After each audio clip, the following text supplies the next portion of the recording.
When you hear the word clown, what is the first thought that enters your mind? Some may say, fun, fun, fun. A circus. Yet for me, I imagine a form of terror. All I have to say to you about what I'm going to talk about in my speech, a simple three-worded phrases. I hate clowns. According to the Merriam-Webster Dictionary, clown are grotesquely dressed comedy performer in a circus.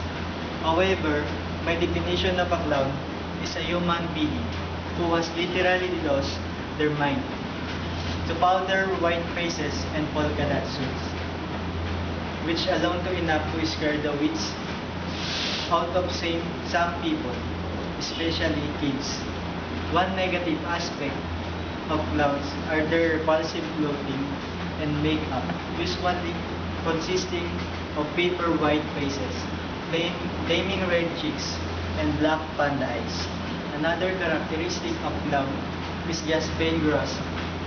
Have you ever seen that typical circus act where 20 show or clown tried to fit into a candy-sized car, but sitting on top of each other, moving around, and then at last toppling over?